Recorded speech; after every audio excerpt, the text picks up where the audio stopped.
Me emër të Allahut, mëshirues dhe përdlimtar i madh. Kur të ndodh ngjarja dita e Kiametit. Kur të ndodh ngjarja, Allahu i madhëruar na flet për ngjarjen e madhe, për Kiametin, që do të ndodh patjetër. Të ndodhurit e saj askush nuk do ta mohojë. Askush nuk do ta mohojë ardhin e saj. Për të nuk ka dyshim se do të ndodh, sepse faktet e vërtetësisë së saj janë të shumta, të qarta dhe të kuptueshme. Kiameti është një ndodhje të cilën e kërkon edhe urtësia e Allahut të madhëruar, e cila i ul të keqinjt, i lartëson të mirët. Disa do t'i ul e disa do t'i lartësoj. Për disa, ajo ditë ka për të qenë poshtërim dhe zhytje në umnerat me të thellat e zjarit, ndërsa për disa të tjerë ka për të qenë lartësuese në më të lartat gradat e Elien, it. Ky është njëri nga kuptimet e ajetit. Kuptimi tjetër është, ajo është ditë e dëgjueshme për ata që janë afër dhe për ata që janë larg. Në fakt, bëhet fjalë për ushtrimin e Kiametit, të cilën do ta dëgjojnë ata që janë pranë dhe ata që janë larg, banorët e tokës dhe ata të qiellit. Kur toka të dridhet fuqishëm. Kur toka të tundet me dridhet e forta. Kur toka të tronditet fort dhe malet të derdhen sop. Kur malet të thërmonet të bëhen sop. Kur malet të bëhen rime dhe shndërrohen në pluhur të shpërndar. Kur ato të bëhen si pluhur i shpërndar, toka do të shndërrohet në një vend që nuk ka asnjë të ngritur, sikurse thot i madhëruari në një sure tjetër, të pyesin ty për malet. Thuaj, Zoti im do t'i shkruaj ato dhe do t'i shpërndaj si pluhur, dhe vendin e tyre ta bëj rrafshe pa kur far bim mesje. As udhësia e as lartësia nuk do të shohesh në vendin e tyre. Tahe 105, 107. Kur ju njerëzit do të ndaheni në 3 grupe. Atëherë ju do të ndaheni në 3 grupe. Krijesat do të ndahen në 3 grupe, në varësi të veprave të tyre, të mira apo të këqija. I madhruari na i shtjellon me pas gjendjen e këtyre 3 grupeve. Ata të lumturit, kush janë të lumturit? Pe çuditse. Njerëzit e të djathtës, e cilët do të jenë ata të djathtëse. Pe çuditse kjo pyetje tregon rëndësinë e madhe dhe gjendjen e tyre të mrekullueshme. Dhe ata fatkeqinjt, kush janë fatkeqinjt? Pe çuditse. Njerëzit e të majtës, e cilët do të jenë ata të majtëse. Pe çuditse forma pyetëse në kupton të merin e madh dhe gjendjen e tyre të mjerueshme. Ata që kanë prije në besim, do të prinë edhe në xhenet. Pastaj janë të dalluarit. Në besim, ata do të jenë të dalluarit, edhe në shpërblim. Ata janë më të afruarit. Te Zoti, ata do të jenë në kopshtet e mirësive. Sabikun, janë të përparuarit, garosit në dynja për kryerjen e veprave të mira. Ata do të jenë të përparuarit edhe në ahiret, sepse do të hyjnë të parët në mirësitë e xhenetit. Ata janë të afruarit dhe të zgjedhurit e Allahut, për të qenë në vendet më të larta të Elien, në xhenet, ku askush nuk do të jetë më lart se ata. Për këta, Allahu i madhruar thot gjithashtu: ata janë të afërt. U tefsiru sure El-Wakia ajet 10. Në kopshtet e xhenetit e të kënaqësisë. U tefsiru sure El-Wakia ajet 10. E këta janë shumë prej të parëve. Nga ata shumë janë prej të heshmëve, e pak prej të mëvonshmëve. Shumica e tyre janë nga brezat e shkuara të këtij umeti dhe të umeteve të tjera. Kjo dëshmon për gradën e lartë të brezave të parë të këtij umeti në krahasim me brezat e mëvonshëm. Mukarabun, janë me të zgjedhurit dhe me të përkryerit të krijesave. Zoti ka përgatitur mrekullia për ta. Janë një përshkrim i këtyre mirësive, e pak prej të mëvonshmëve. U tefsiru sure El-Wakia ajet 13. Në divanet e stolisura me gurë të çmueshëm. Ata janë shtretër të qëndisur me are gurë të çmuar. Shtretër me flori, argjend diamante, smeralde e storit e tjera, bukurinë të cilave vetëm Allahu i lartësuar e di. Të mbështetur në to dhe të kthyer njëri kashi tjetrit. Të mbështetur qëndrojnë në ta përballë njëri tjetrit. Ata ulen dhe mbështeten mirë në ato shtretër të rehatuar dhe të lumturuar. Ata qëndrojnë përballë njëri tjetrit me fytyrë, me shpirtra të kolluar, me moral të pastër dhe zemra të afruara.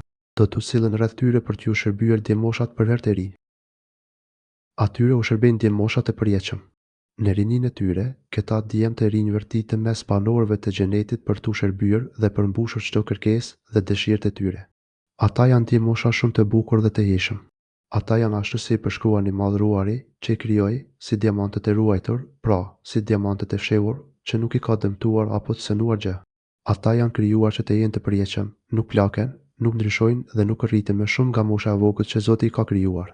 Ata vërtiten mes xhenetinëve me enet e tyre plot pije të mrekullueshme, me kupa, ibrik dhe shishe pijesh prej burimit të rrjedhës. Me kupa, ibrik dhe me gota plot me pije të kulluar prej një burimi që rrjedh, me kupa e kuap, që nuk kanë bisht dhe i brike e barik. Enet janë të mbushura me pije të shishme, që nuk t'i sjellin ndonjë dëm, sikur se thot i ladëruari, prej të cilit nuk do t'u dhembë koka dhe nuk do t'u humbë mendja. Pije prej se cilës as nuk u dhem koka, as nuk dejen, prej atyre pijeve nuk të dhem koka dhe as të ikën mendja, sikur se ndodh me pije dese të dinjas. Me fjalë të tjera, çdo mirësi që gjendet në xhenet, lloji të cilave gjendet edhe në dynja, do të jetë e pastër nga çdo mangësi që ato kanë patur në dynja, sikur se thot i madhëruari, ja përshkrimi i xhenetit, i cili është premtuar të devotshmëve, në të ka lumenj me ujë gjithmonë të pastër e të freskët, lumenj me qumësh që nuk prishet, lumenj me verë të këndshme për ata që pinë dhe lumenj me mjalë të kulluar. Ata do të kenë aty lloj frutash dhe do të jenë të falur nga Zoti i tyre. A mund të konsiderohen këta një lloj me ata që do të rrinë për gjithmonë në zjarr, ku etja do të ushuhet me ujë të val, që vua copëton zorët. Pikëshuditse Muhamet 15, dhe pemë të cilat do t'i zgjedhin vete. Dhe me fruta sipas përzgjedhjes së tyre, çdo frut që vua tërheq shikimin dhe vua dëshiron shpirti, atyre do t'u ofrohet në formën më të bukur, dhe mish të shpendëve çfarë ju ka enda. Dhe me mish shpendish si ua ka enda. Mish nga çdo lloj shpendi që dëshirojnë, madje çdo lloj mishi që e duan do t'u jepet, të pjekur, të skuqur apo të zjerë, sipas dëshirës. Në to xhenete ka edhe hyrje të bukura si mëdha. Atje do të kenë edhe hyri si mëdha. Ato duken si diamante të ruajtura. Ato janë gra të bukura me sy të mëdhenj shumë të bukur. Ato janë, sikur se thotë i madhruari, si xhevahir të rrallë, të shkëlqyeshëm dhe vezullues, të ruajtur dhe të fshehur, që nuk i kap era, syt apo dielli, me ngjyra të nuancatme të bukura. Sa do t'i kundrosh, nuk mund të gjesh asnjë mangësi, por vetë perfeksion. Kështu janë edhe hyrit së bukura. Tek ato nuk mund të gjesh asnjë mangësi, sepse janë të plota në çdo detaj. Çdo gjë që vështron tek ato të sjell kënaqësi për syt dhe zemrën. Të ngjashme margaritarit të ruajtur. U tefsiru sura El Wakia, ajeti 22. Shpërblim për atë që kanë punuar. Ky është shpërblimi për veprat e tyre. Për veprat e mira të tyre, Allahu bujara i gjithëmshirshëm i shpërblen shumë fish. Ai u dhuron mirësi, begati dhe fituaren më të madhe, që është shpëtimi nga çdo e keqe dhe përjetësia në xhenet. Në ta nuk do të dëgjojnë biseda të kota as fjalë mëkatësh. Atje nuk dëgjojnë fjalë të kota as fjalë gjunahesh. Në xhenet nuk do të dëgjojnë fjalë të padobishme dhe as fjalë që të ngarkojnë me gjinohe. Ajo që do të gjejnë të është, por vetëm fjalë përshëndetjet, selam, selam, paqe, paqe. Por vetëm fjalë të mira, selam pas selami. Veç fjalë të ëmbla, të buta dhe lumturuese, sepse ai është vendi ku ka vetëm mirësi dhe kënaqësi. Kjo tregon për edukatën e banorëve të xhenetit me njëri tjetrin, që shprehet edhe në fjalët e tyre. E lutim Allahun të na dhurojë nga mirësitë e bujaria e tij. Pastaj i madhruari përmend mirësitë e djathtëve. Ata të lumturit, kush janë të lumturit? Pikëshuditse. Po njerëzit e të djathtës? Kush janë të djathtët se? Pikëshuditse ata janë shumë të rëndësishëm dhe me gradë të lartë. Do të gjenden në mes lotuesve lloj druri pa gjemba. Ata që ndrojnë mes lotuesve pa gjemba, lotus pa gjemba dhe pa degë të shumta të dëmshme. Madje, në vend të gjembave, janë vendosur fruto. Veçori e këtij lotusi është hija e madhe që bën, nga vjen edhe rehatia e qëndrimit poshti, dhe babave të mbushura me frute. Bananeve me fruta pal. Bananet që qëndrojnë njëra mbi tjetrën në degë, dhe në freskinë e gjerë. Në hijet e gjera. Në hije ku ata rehatuan, duke shijuar çdo mirësi që vua kënaq syrin dhe shpirtin. Pranë ujit të rrjedhës. Pranë një uji që rrjedh, ujë i shumt që buron e rrjedh lum me bukurit të veçantë, dhe mes pemëve të lloj-llojshme. Mes frutave të shumë llojshme, që as nuk mbarohen, as nuk janë të ndaluara. Ato nuk janë si frutat e dinjas, që u ndërpritet prodhimi dhe është e vështirë të gjesh ndonjëherë. Ato janë gjithmonë të pranishme, mbi degët e rënduara të pemëve, që robi i Zotit të mund t'i marrë në çdo gjendje qoftë në këmbë, ulur apo shtrirë, të cilat kur nuk sosen, as nuk janë të ndaluara për t'i marrë. U tefsiru sura El Wakia, ajet 32, dhe në shtrojet e ngritura bashkëshorte virtytesh të larta. Ata që ndrojnë në shtretër të lartë, me hyrit si mëdha, me shtroje që qëndrojnë shumë si për shtetërve dhe që janë prej mendafshi, të qëndisura dhe të zbukuruara me flori, diamante e të tjera, që vetëm Zoti i di. Ne i kemi krijuar ato në formë të re. Ne i kemi bërë ato, hyrit e xhenetit me një krijim të ri. Të përjetshme, gratë e xhenetit janë të një krijimi të ri, ndryshe nga ai kësaj dynjaje. Ai është krijim i plot, që nuk ka fund të shkatërim. dhe i kemi bërë ato vigjeresha. Ne i kemi bërë ato vigjeresha, të dashura për bashkëshortet e tyre dhe të një moshe, të tilla janë si gratë besimtare që kanë vdekur të mëdha, ashtu edhe ato që kanë vdekur të vogla. Ky përshkrim përfshin gjithashtu si hyrit që Zoti krijoi në xhenet, ashtu edhe gratë besimtare të dynjas që Zoti i nderon dhe i fut në xhenet. Vigjeria i shoqëron ato në të gjitha gjendjet. Edhe dashuria për burrat e tyre është e vazhdueshme, duke e shprehur këtë me fjalë të ëmbla për kthjelje. Kur ato flasin, dëgjuesi nuk do dëshironte kurrë që të heshnin. Zëri dhe këndimi i tyre është i maniqëm. Kur qëndrojnë në heshtje, e mbushin zemrën e burrit të tyre me gëzim e lumturi. Kur ato shfaqen diku, e mbushin atë vend me aromë freske dhe dritë. Ato din të shprehin me fjalë kënaqësinë që ndjejnë dhe të kënaqen me fjalë burin gjatë marrëdhënieve. Gratë e xhenetit janë në të njëjtën moshë, të gjitha 33 vjeçe, në kulmin e rinisë dhe kënaqësisë. Ato janë të afruara, të dashura, të kënaqura dhe që dhurojnë kënaqësi. Ato nuk trishtohen dhe kur nuk shkaktojnë trishtim, ato janë shpirtrat me të lumtur e me lumturues, që të kënaqin syrin dhe shpirtin. Të dashura për bashkëshortet e tyre dhe moshatare me ta. U tefsiru sure El, Wakia, ajet 36. Këto janë për ata të lumturit. Për njerëzit e së djathës, ky shpërblim është përgatitur për të djathët. Këta, të mirët janë shumë prej popujve të lashtëve. Ata janë shumë nga të hershmit e shumë nga më të vonshmit. Nga të djathët, shumë janë prej brezave të parë dhe shumë prej të mëvonshmëve, e shumë edhe prej të mëvonshmëve. U tefsiru sure El, Wakia, ajet 39. Ata fatkeqinjt, cilët janë fatkeqinjt? Pe çuditse. Po njerëzit e të majtës? Kush janë ata të majtitse? Pe çuditse këtu bëhet fjalë për banorët e zjarrit që kanë bërë vepra të keqia. Allahu i madhruar tregon për ndëshkimin e meritueshëm të tyre. Ata që do të jenë në frymën e zjarrit dhe të ujit të veluar. Ata janë në afshin përvilues të zjarrit dhe në ujit e val, afshi i nxehtë së mund, që vjen nga nxehtësia e madhe e zjarrit të xhehenemit, u merr frymën dhe i torturon. Ndërsa kur pin ujin e nxehtë të hamim, ai u atopëton zorët dhe barkun, dhe në hijen e tymit të zi. Në një hije tymi, as të freskëta as të këndshme. Ky është vetë zjarri i xhehenemit i përzien me tymin e tij të zi, errësirë mbi errësirë. Hija e tij nuk jep freski, nuk jep qetësi, nuk është privilegj. Ajo ekziston vetëm për ndëshkim, dëshpërim, frikë e ligësi. Pastaj i madhruari përshkruan veprat e tyre, të cilat ishin shkaku i këtij ndëshkimi, në të cilën nuk do të ketë freske as kur fare të mire. U tefsiru sure El, Wakia, ajet 43. Ata, para kësaj në këtë botë, kanë jetuar në luks. Me përpara, ata kanë qenë të dhënë pas kënaqësive, të ndaluara, dynjaja dhe stolitë e saj i bën të harrohen dhe të angazhohen tërësisht me të. Ata punuan veç për të, duke u kënaqur e argëtuar të prumbur në mirësitë e saj. Ata projektuan ëndra veç në lidhje me dynjan e tyre, duke haruar ahiretin dhe nënvlerësuar veprat e mira, me të cilat arrihet lumturia e përjetshme. Dëfrimet që të bëjnë të harosh ahiretin dhe të braktisësh veprat e mira, janë të ndaluara dhe të dënueshme nga Zoti. Dhe me këmbën ngulje bënin mëkatet e rënda. Dhe vazhdimisht bënin gjinoat e mëdha. Ata ishin fundosur me gjinoat e mëdha dhe nuk pendoheshin asnjëherë për to. Ata vazhdonin pa ndërprerje në fjalë e vepra që zemëronin krijuesin, i cili përkujdesej për ta. Kështu vijuan deri në momentin kur dolën para tij, me peshën e rëndë të gjinave të tyre, për të cilat nuk kërkuan falje atëherë kur kjo do të bënte dobi. Ata, madje, e mornin ringjalljen dhe vërtetësinë e saj, prandaj thoshin dhe thonin, o Allah, pasi të vdesim e të bëhemi tokë e shta, me të vërtetë do të ringjallemi. Ata thoshin, o Allah, pasi të vdesim e të bëhemi dhe e shta, vërtet do të ringjallemi. Pe çuditse vallë, edhe e tëri tanë të hershëm. Me habje mos pësën pyesnin, si do të mund të ringjallemi pasi të jemi tretur e bërë një me dhënë, ose pasi të kemi mbetur një grumbull kockash. Sipas tyre, kjo që diçka e pamundur. Duke u dhënë përgjigje pyetjes së tyre dhe duke i kërcënuar, Allahu i madhruar thotë: Vallë, edhe të parët tonë të lashtë, pe çuditse. U tefsiru sure El, Wakia, ajet 47. Thuaj o Muhamedi, me të vërtetë, edhe të parët edhe të mbramët.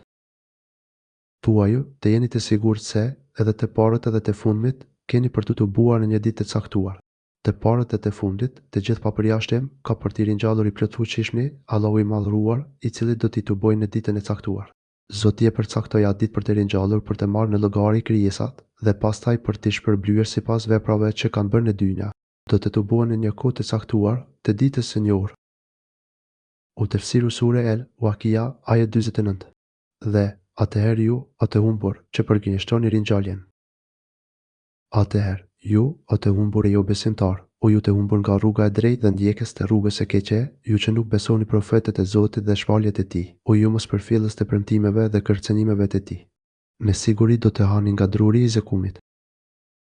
Keni për të ngrënë prej pemës zekum. Ju keni për të ngrënë nga zekumi, e cila është pema më e pështirë dhe më e shëmtuar, me erën më të keqe dhe me pamje më të tmeshme. Dhe me të do të mbushni stomakun. Prej saj keni për ta mbushur barkun. Ajo që i bën të hanësit e babzitur prej kësaj peme, me gjithë pamjen dhe cilësitë e saj të neveritshme, është uria e tejskajshme e tyre, që u acopëton barkun dhe i bën të vuajnë tmerrsisht.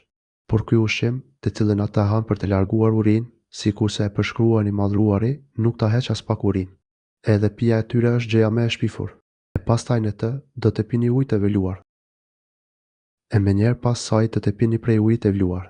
Pas atij ushqimit të pështirë, ata do të pinë ujë të nxehtë që vua këput zorët dhe barkun e tyre. Ata do të pinë, sikurse thot Allah, dhe do të pini ashtu siç pinë devja e jeshme. Do të pini si deveja e jeshme. Do me thënë, me jetjet e madhe, ashtu si një deve e jetur në kull. Madje, Elhim quhet edhe një sëmundje që i zë devete, që i bën ato të pinë dhe të mos ndjen ngopje. Kjo që u përmend do të jetë pozita e tyre në ditën e Kiametit. Kjo është kostia e tyre në ditën e gjykimit. Me këtë ushqim e pije do të jetë pritja e tyre në ditën e llogarisë. Kjo është një pritja që vetë ata e përgatitën për veten e tyre. Kësaj gosje i dhan përparësi, duke privuar veten nga mirëpritja e mrekullueshme që Allahu i lartësuar ka përgatitur për të zgjellurit e tij. Nuk ka dyshim se për ata që besojnë dhe bëjnë punë të mira, vendpritës janë kopshtet e Firdausit. Aty do të jenë përgjithmonë dhe kur nuk do të kërkojnë të largohen nga ai. Kehf 107, 108. Pastaj i lartësuari sjell një argument logjik për vërtetësinë e ringjalljes. Ne u krijuam juve, sikur të kishit besuar. Ne ju kemi krijuar ju. Përse nuk e pranoni atëherë? Kuptimi, Allahu që ju krijoi atëherë kur ju nuk ekzistonit as emër, madje ju krijoi pa u lodhur as pak dhe pa ndjer vështirësi, pra ai që është i plotfuqishëm për krijimin e gjithçkaje, a nuk është i plotfuqishëm për të ringjallur të vdekurit? Pa çuditse Allahu është i plotfuqishëm për gjithçka, prandaj edhe ju çorton e paralajmëron për mosbesimin tuaj për ringjalljen. Ju jeni vetë provë e krijimit që ka bërë Allahu, i cili është më i madh se ringjallja juaj. Apo shihni ju forën spermën që hedhni injektoni? A e shihni forën? Spermën që e derni? Vallë, ju e krijoni atë apo jemi ne që e krijojmë? Ne e kemi përcaktuar vdekjen ndër ju dhe ne askush nuk mund të na pengoj. Që t'ju zëvendësoj me të tjerë si ju dhe t'ju krijojmë i shtazi, ashtu si nuk e dini. A e keni menduar fillimin e krijimit tuaj nga një lëng që e derni? Vallë, ju jeni krijuesit e tij dhe të fetusit që zhvillohet prej tij, apo ne? Pa çuditse është Allahu i madhruar ai që krijoi tek ju epshin dhe gjithçka që çon në kënaqësinë seksuale. Është Allahu i madhruar ai që e bëri çiftin për njëri tjetrin me dashuri dhe mshuri të ndërsjellë. Në këtë mënyrë vazhdon dhe ruhet gjinja njerëzore. Duke na bërë të meditojmë rreth krijimit të parë, Allahu i madhruar na mëson që, nëpërmjet tij, të argumentojmë vërtetësinë e ringjalljes. Apo e krijoni dhe zhvilloni njeriu ju, apo ne jemi krijues? U tefsiru Suel, Wakia, ajet 58. Ne e caktojmë vdekjen tuaj dhe askush nuk mund të na pengojë. U tefsiru Suel, Wakia, ajet 58. Që ndryshojmë figurën tuaj dhe t'ju krijojmë në figurën çfarë ju nuk e dini. U tefsiru Suel, Wakia, ajet 58. Ju, madje, e dini krijimin e parë, e pse nuk po këshilloni? Pa çuditse. Ju e dini mirë krijimin e parë, atëherë pse nuk mendoni? A nuk e kujtoni faktin se i plotfuqishëm për t'ju krijuar në fillim është i plotfuqishëm për t'ju rithyer në jetë? A shihni atë që po e mbini? A nuk e shihni atë që e mbini? Allahu i madhruar u kujton robërve të tij mirësitë e mëdha që u ka dhuruar për t'i ftuar në të ujin e pastër, në përkushtimin vetëm ndaj tij dhe në pendimin e kthimin tek ai të nështruar. Ai mësoi të mbjellin e kultivojnë bimët dhe pemët që u nevojiten për jetën e tyre. Prej tyre ka shumë mirësi, sa ne nuk mund t'i numërojnë aq me pak të tregojmë mirënjohje ndaj Allahut, ashtu si ai e meriton. A mos ju jepni që prej saj të mbi bima, apo ne japim që të mbi ajo? Vallë, ju e bëni atë të mbi, apo ne e bëjmë të mbi? Vallë, jeni ju që i nxjeni si bim nga toka, apo jeni ju që i rrisni ato? Ju e nxjeni sytin nga bima, i cili pastaj bëhet fruti pjekur dhe i shishëm. Apo është Allahu i madhruar, i vetmi që i ka krijuar dhe përkujdeset për to? E shumta që ju mund të veproni është ta punoni tokën, të jeni farën, ta uisni ndonjë shërbim tjetër. Pastaj ju nuk e dini se ç'do të ndodhë me të. Nuk është në dorën tuaj zhvillimi i saj. Dima është e shfaqur ndaj shumë veziqeve, sikur të mos ishte kujdesi i Allahut që ajo të bëjë e dobishme për ju. Nëse duam ne do ta thërmojmë atë bimën dhe ju do të çuditeni. Sikur ne të dëshironim, do ta bënim atë thaj e ju do të mbeteshi gjithmonë të habitur. Duke thënë, ne u dëmtuam, madje, vetëm krejtësi ishte privuar. Sikur të dëshironte Allahu i madhuar, do ta bënte bimën dhe frutat e saj, që ju i prisni me aq dëshirë dhe shpresë, të shtypur, të padobishme dhe jo shyse.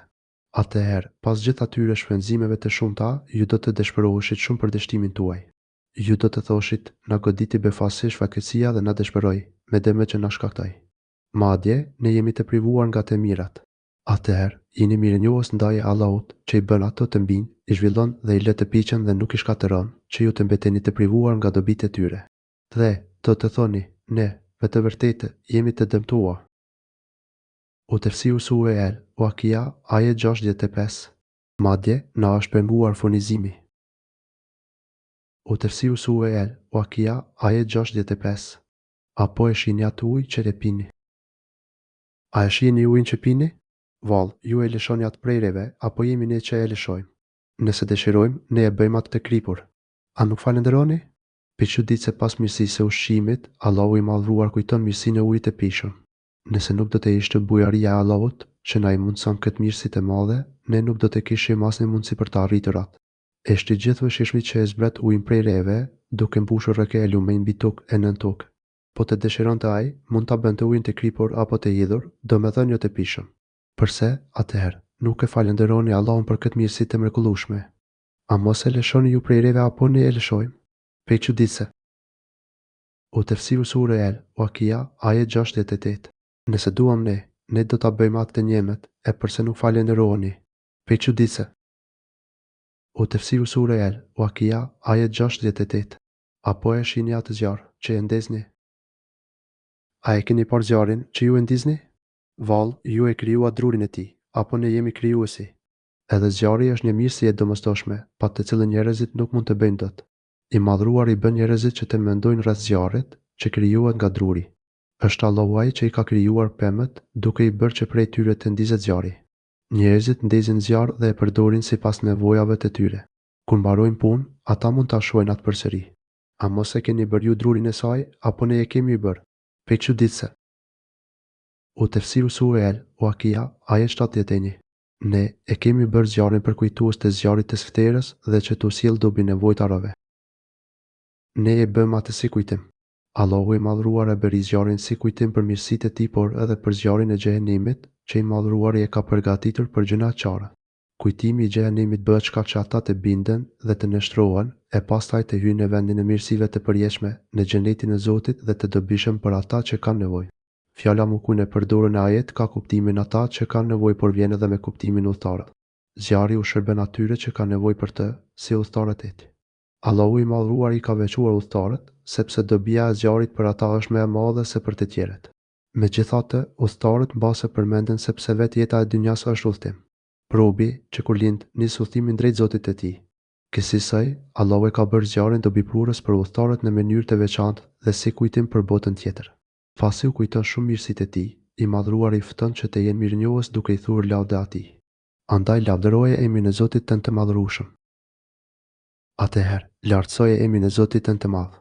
Thuri lavde Zotit tënd, duke e lartësuar nga çdo emet e mangësi që të paditurit thrillojnë rreth tij. Ai është i plot në emrat e cilësitë e tij, po janë në mirësitë që dhuron. Lavdëroj Allahun me zemrën, gjuhën dhe trupin tënd, sepse ai e meriton plotësisht këtë. Ai e meriton të falënderohet, ti tregosh mirënjohje dhe kur të mos mohohet të mos i afysh urdhri. Dhe betohu në çastin e perëndimit të yjeve. Betohem në çastin e perëndimit të yjeve, Allahu i madhruar betohet për yjet, për kohën kur ato largohen, si dhe për dukuritë që ndodhin gjatë kësaj kohe. Të gjitha këto dëshmojnë për madhështinë e tij, për krenarinë e tij dhe për faktin se Allahu është i vetëm me meritën e adhurimit. Me pas, për t'i dhënë rëndësi më shumë këtij betimi, thotë: E ky është betim i madh, nëse e dini. Ky është një betim i madh, sikur ta dinit. Ky është një betim i madh, sepse yjet, lëvizja e tyre dhe perëndimi i tyre janë shenja të mëdha, nga të cilat përfitohet shumë. Po përse betohet Allahu i madhruar? Ky shpjeguesi i këtyre është, me të vërtetë, Kurani i nderuar. Se, me të vërtetë, ai është Kurani i nderuar. Ai betohet për të përforcuar vërtetësinë e Kuranit, për të cilën nuk duhet të ketë asnjë dyshim. Kurani përshkruhet nga Allahu si Kerim, i nderuar e plot bekime, domethënë plot mirësi e dituri. Çdo mirësi dhe çdo dituri e dobishme përfitohet nga libri i Allahut. Në librin e ruajtur, Kurani ndodhet në një libër që i Madhruari e përshkruan si Meknun, të ruajtur, të fshehur nga sytë e krijesave. Ky libër, në të cilin është shkruar Kurani, është Lehu i Mahfudh, një libër i madh dhe shumë i nderuar tek Allahu i Madhruar dhe tek melekët më të mëdhenj të qiellit. Por ka mundësi që libri i ruajtur të jetë libri në duart e melekëve që zbresin shpalljen e Zotit, libër i cili është i ruajtur nga duart dhe ndikimi i shejtanëve. Ata nuk mund ta ndryshojnë atë, as duke shtuar, as duke paksuar dhe as duke tjetërsuar gjë prej tij. Le ta prekin atë vetëm të pastërtit. Atë nuk e prek kush, përveç atyre që janë të pastër. Kuranin që gjendet në Lehu i Mahfudh mund ta prekin vetëm melekët e nderuar, që Zoti i ka bërë të pastër nga mangësitë dhe gjinohet. Gjithashtu, duke qenë se Kurani e prekin vetëm melekët e nderuar dhe të pastër, ndërsa shejtanët e mallkuar nuk mundën as t'i afrohen atij. Ajeti në kupton se Kurani nuk lejohet të preket nga as njerëzit e papastër, sikurse është dëshmuar edhe nga hadithet e profetit Asa. Për këtë arsye, disa studiues mendojnë se ky ajet është një fjalë deftore, por që ka kuptim urdhëror ndalues. Kështu, kuptimi i tij është Kurani të mos e prek tjetër kush veç të pastërve. Ai është shpallje prej Zotit të gjithësisë. Ai është shpallje prej Zotit të botëve. Kurani i përshkruar me të tilla cilësi të mrekullueshme është shpallje e Allahut të Madhërueshëm, që është Zoti i botëve. Kurani është libri i atij që përkujdeset për dynjan dhe ahiretin e robërve të tij. Madje, një ndër mirësitë më të mëdha, me të cilat Allahu ka treguar kujdesin për robëritë e tij besimtar, është shpallja e Kuranit, libri që ka përmbledhur çdo gjë të dobishme për dynjan dhe ahiretin e krijesave. Nëpërmjet Kuranit, Allahu i Madhëruari mëshiroi aq shumë robëritë e tij, saqë ata nuk mund t'i japin kur mirënjohjen dhe falënderimin që meritën. Mirënjohja ndaj tij kërkon që ata të zbatojnë sa më shumë Kuranin, të jetojnë sipas tij, ta shpërndojnë mesazhin e tij tek të tjerët dhe të mbrojnë të vërtetën që ai kupton. Vallë, ju këtë fjalë Kurani nuk e përfilni. Atëherë, si e mohoni këtë fjalë? Ky është libër madhështor, kujtim nga Zoti, ndërsa ju friksoheni prej krijesave dhe prej shpëtimeve të tyre. Piçëdit se ky nuk është qëndrim i drejtë. Kurani nuk është libër për të cilën duhet të ruhesh nga opinioni i njerëzve. Kështu mund të trajtohet ndonjë libër për të cilën ka pas siguri rreth vërtetësisë së tij, por jo Kurani. Kurani familjartë është e vërteta. Kushdo që e lufton atë ka për të mundur dhe dështuar, kushdo që përpiqet ta mposhtë, ka për të poshtruar. Ai është libër që nuk pranon të lihet në hije dhe të harrohet, por ai duhet të zbatohet, të respektohet dhe të përhapet. Dhe, në vend të mirënjohjes për furnizimin e dhuruar që u është dhënë, ju, në të vërtetë, po e përgënjeshtroni atë. Dhe në vend të falënderimit të Zotit për furnizimin tuaj, ju e mohoni. Në këmbim të mirësive të panumërta të Allahut, ju mohoni të vërtetën duke u treguar mosmirënjohës ndaj bujarisë së tij. Ju thoni, na rash ju për shkak të filan, ylli ose për shkak të kësaj apo asaj gjëje, duke ja njohur mirësitë jo Allahut, që i dhuroi me bujarinë e tij të pakufyeshme. A nuk është më mirë për ju që të falenderoni Allahun e Madhëruar për këto mirësi, që ai t'ju ashtojë edhe më shumë ato? Pikëqëdit se mos harroni se mosmirënjohja ndaj Zotit sjell largimin e mirësive të tij dhe mbulimin nga fatkeqësitë. Përse kur t'ju vje shpirti në fyt? Kur shpirti ari në fyt, ju në atë çast shikoni. Njeriu në agoni, ne jemi me afërti se sa ju, por ju nuk e shihni. Kur njeriu në prag të vdekjes i arri shpirti në gropën e fytit dhe ju e vështroni me keqardhje në atë gjendje, ne, thot Allahu, jeni me pranë atij me diturinë tonë dhe me melekët tanë, por ju nuk arrini ta shihni këtë realitet. Dhe kur ju atëherë e shikoni atë. U tefsiru sure El-Wakia, ajet 83. Ne jemi me afër atij se ju, por ju nuk shihni. U tefsiru sure El-Wakia, ajet 83. Sikur të ishit ju të fuqishëm e nuk sundon tjetër kush. Përsa atëherë, nëse nuk besoni se do të gjykoni, nuk e ktheni atë mbrapsht. Nëse mendoni se kur nuk do të ringjalleni të llogariteni dhe të shpërbleheni për veprat tuaja, atëherë kthejeni shpirtin e tij dhe shpëtojeni nga vdekja. Por ju jeni të bindur që nuk mund të arrini një gjë të tillë. Atëherë, ose nënshtroheni dhe besojeni ringjalljen, ose mësojeni se si do të jetë përfundimi juaj i dëmshëm. Atëherë do t'ia ktheni shpirtin atij, nëse thoni të vërtetën. U tefsiru sure El-Wakia, ajet 86. Dhe, nëse është ai që është në agonin nga ata që janë afër te Perëndia. Në fillim të surës, Allahu i Madhëruar përshkroi se si do të jenë 3 grupet në ahiret, të zgjedhurit, të djathtë dhe mohuesit. Tashmë përshkruhet se si është fundi jetës së tyre në dynja, e pikërisht në momentin e vdekjes, e nëse ai është prej të zgjelluarve, atëherë do të ketë mëshirë, kënaqësi dhe përjetësi në xhenetin e mirësive. Nëse i vdekuri është prej të zgjelluarve mukarabin, ai do të ketë një pritje të mrekullueshme. Të zgjelluarit janë ata që i kanë plotësuar të gjitha detyrimet fetare e veprat e pëlqyeshme dhe u janë larguar harameve e veprave të papëlqyeshme. Gjithashtu, ata nuk e kanë tepruar me të lejuarat, duke u treguar të përmbajtur me to. Si rezultat, Allahu i madhëruar tregon se ata do të priten me mirësi të mrekullueshme. Ata do të kenë kënaqësi të zemrës dhe të shpirtit, si lumturi, qetësi e preje. Gjithashtu, do të kenë edhe rejan, do me thënë çdo lloj kënaqësie fizike, qoftë ajo prej ushqimeve, pijevejt.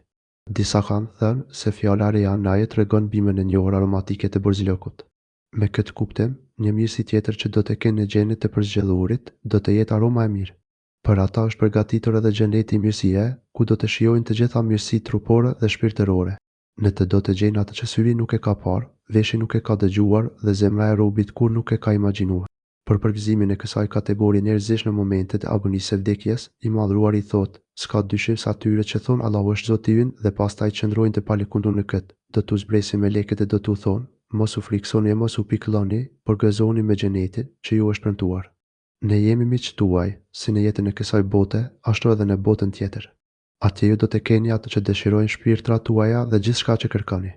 Kjo është dhuratë nga ai që është falës i madh dhe mëshirëplot. Fusillet 30:32. Ose nuk ka dyshim se të dashurit e Allahut nuk kanë as pak frikë dhe as bërngosje, ata besojnë dhe janë të devotshëm. Atyre u jepën përgëzime në jetën e kësaj bote dhe në jetën tjetër. Premtimet e Allahut nuk mund të ndryshohen. Kjo është fitoria e madhe. Yunus 62:64. Është shpjeguar se ky përgëzim u jepet atyre që në jetën e dynjas para ahiretit. Për te ka komoditet, mëshirë dhe furnizim të madh dhe kopshte të dëmtive. U tefsiru sure El-Wakia, ajet 88. Nëse është ai që është në agonin nga të lumturit. Në qoftë se është nga të djathtet. Të djathtet janë ata që i kanë kryer detyrimet fetare dhe u janë larguar harameve, por ndoshta kanë thyer ndonjë prej detyrimeve pa e cënuar të ujdin dhe imanin e tyre. Këtyre u thuhet: përshëndetje për ty nga ata që janë të lumtur. Selam të qoftë ty prej të djathtëve. Ke selam nga vëllezërit besimtar prej të djathtëve. Miq do ta përshëndesin me selam dhe do t'i urojnë mirëseardhjen. Atyre do të thuhet: paqja ju shoqëroft gjithmonë.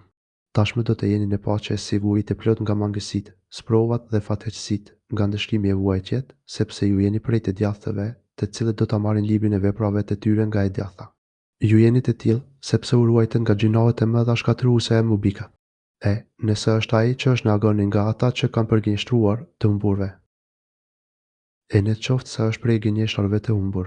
Do me thënë, nëse është prej atyre që kanë mohuar të vërtetën, madje e kanë konsideruar atë si mashtrim. Ata do të gostiten me ujë të vëluar.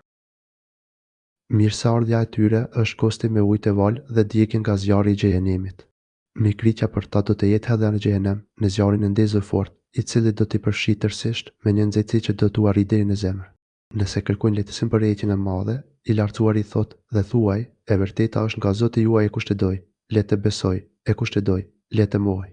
Për jo besimtarët, ne kemi përgatitur një zjarr muret e të cilit do t'i rrethojnë ata, e nëse kërkojnë shpëtim, do t'u japet ujë i nxehtë si bakër i shkrirë që do t'ua përvelojë fytyrë. Sa e tmeshme është ajo pije. Sa vend i keq është ai. Kehf 29 dhe për qëllim në zjarr të xhehenemit. U tefsiru sure El-Wakia, ajet 93. Në të vërtetë, e gjithë kjo është e vërtetë saktë. Nuk ka dyshim se kjo është e vërteta e sigurt. Ky shpërblim i robërve sipas veprave të tyre, me të mirë apo me të keq, është e vërteta e sigurt, tek e cila nuk ka dyshime e pasiguri. Allahu i madhruar u tregoi robërve argumente të prera për vërtetësinë e kësaj dite, aq sa të urtët dhe të mençurit e përjetojnë atë sikur ta dëshmonin që në këtë botë, kur lexojnë për të. Ata e lavdërojnë Allahun e madhruar për këtë mirësi të madhe që u dhuroi, domethënë për sigurinë e besimit në të fshehtën e në jetën tjetër, prandaj i madhruari thotë: andaj lavdëroje emrin e Zotit tënd të madhërueshëm. Lartësoje Zotin tënd të madhëruar. I pastër nga çdo emet e i lavdëruar qoftë Zoti ynë i madhëruar. I lartësuar dhe i lartë çdo mangësie është ai nga ajo që trillojnë e shpifin për të zullumçarët. Lavdia e plot i takon vetëm Allahut.